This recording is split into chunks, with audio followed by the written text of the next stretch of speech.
Hi! കരിമീൻ പൊള്ളിച്ചത് കഴിക്കാൻ പോയാലോ? ഞാൻ ഏറ്റവും ഹാപ്പി ആയിട്ടിരിക്കുന്നത് നല്ല ഫുഡ് കഴിക്കുമ്പോഴാണ്. ഞാനൊരു അടിപൊളി ഫുഡിയാണ്. അതെൻ്റെ ശരീരത്തിൽ പ്രകടവുമാണ് ട്ടോ.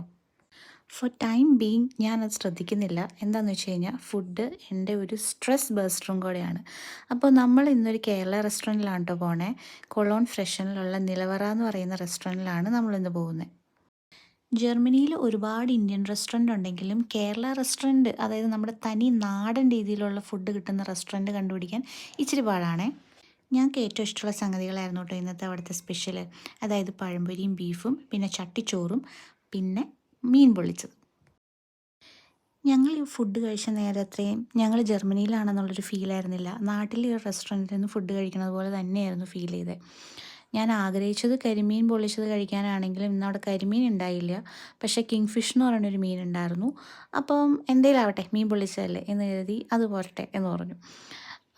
ആക്രാന്തം കാരണം കൈയൊക്കെ പൊള്ളിച്ച് അവസാനം കഴിച്ചു. നല്ല എരിയും പുളിയും ഒക്കെ ആയിട്ട് നല്ല അടിപൊളി ഒരു മീൻ പൊള്ളിച്ചത്. ഇഷ്ടമുള്ള ഫുഡ് പറ്റാവുന്നത്രയും കാലം കഴിക്കാൻ പറ്റുക എന്ന് പറയുന്നതാണ് ഏറ്റവും വലിയ ഭാഗ്യമായിട്ട് ഞാൻ കണക്കാക്കണേ കേട്ടോ. അങ്ങനെ നമ്മൾ സംസാരിച്ചുകൊണ്ടിരുന്നപ്പോഴാണ് കേട്ടോ നമ്മുടെ ചട്ടിച്ചോറ് വന്നത്. ഞാൻ ആദ്യമായിട്ടാണ് കേട്ടോ ഈ ചട്ടിച്ചോറ് കാണുന്നതും കഴിക്കുന്നതും.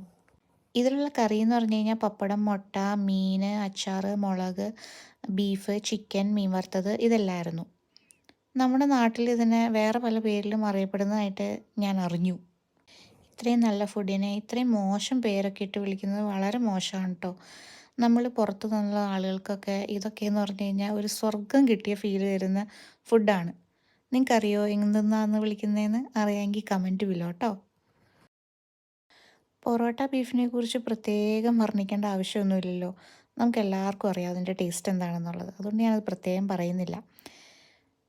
ഞാൻ വീട്ടിൽ അത്യാവശ്യം ഇന്ത്യൻ ഫുഡ് ഉണ്ടാക്കുന്ന ഒരാൾ തന്നെയാണ് കേട്ടോ. നമ്മുടെ കുട്ടികൾ നമ്മളുടെ ഫുഡും നമ്മുടെ കൾച്ചറും അറിഞ്ഞ് വളരണം എന്ന് തന്നെയാണ് എൻ്റെ ഒരാഗ്രഹം. എന്തായാലും ലാസ്റ്റ് നമ്മളൊരു ചായയൊക്കെ ഓർഡർ ചെയ്ത് അവിടെ നിന്ന് മെല്ലെ ഇറങ്ങിയിട്ടോ. ഏറെ നാളുകൾക്ക് ശേഷം ഇന്ന് വയറും മനസ്സും ഒക്കെ നിറഞ്ഞു. അപ്പോൾ അത്രേ ഉള്ളൂ. ചൂസ്.